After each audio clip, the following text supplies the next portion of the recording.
2,5 milyon so'mmish. Kattaligini qaranglar buni. Hisob. Ina shu lyustralarimiz ina 6 milyon yozilgan.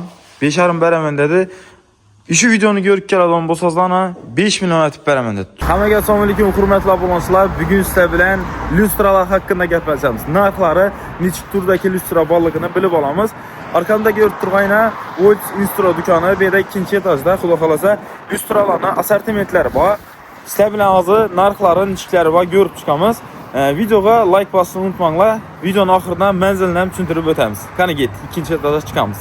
Hurmatli obunachilar, ikkinchi etajga chiqdik. Ko'rib turganlaringizdek, har xil zo'r lyustralar bor ina.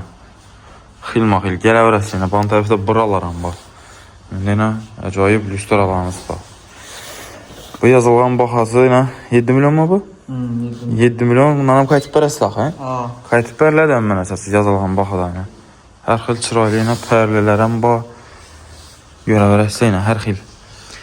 Bunda chiroylisi bor. Bunun bahası 2,5 milyon ekan. Chatib bersak bo'ladi shularni. 1 milyon 800. 1 milyon 800 etse bo'ladi ekan sizlar uchun. Har xillari bor. Bu tarafda mana gama xilimi bu endi? Buncha so'm. Bahası 6 yozilgan ekan. 5,5 aytib berasizlar. 5,5 aytib beramiz. Mana obunachilar videodan ko'rib kelsanang.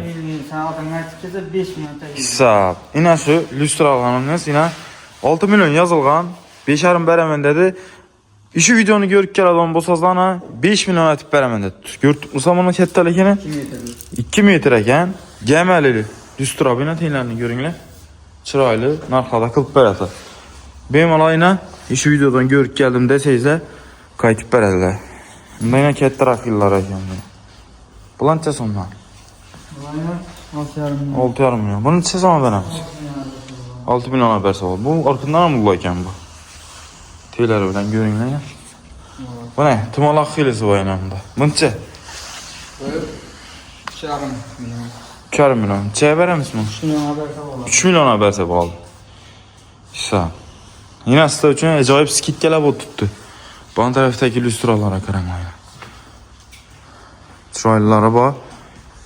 Hammasini pulni aytib berishga vaqt bo'lmaydi, shuning uchun zo'r arzon yaxshilarni aytib o'tamiz. Bu tarafda mana chiroylilari bor. Klassik uslubindagilar bor deyman. Hurmatli obunachilar, shu ko'rib turgan lyustralarimiz o'zi 3,5 milyon so'm sotilgan ekan. 3 milyon aytib beraman deb tutdim. Men o'zim yana so'rab turibman. 2,5 bitami videodan ko'rib kelsalar deb tutmiz. Siz uchun deb tutdim. Yana 2,5 milyon so'm. Kattaligini qaranglar buni. Doshlar ham sifatli. 16 shaqal ekan. Bemalol videoni ko'rdim deb gelsangizlar yana katta lyustrani 2,5 milyon olib ketasizlar. 1 milyon skidka bo'lib sizlar uchun. Lyustralarning sortimenti ko'p. O'zlari kelib ko'rmasangizlar bo'lmaydi mana.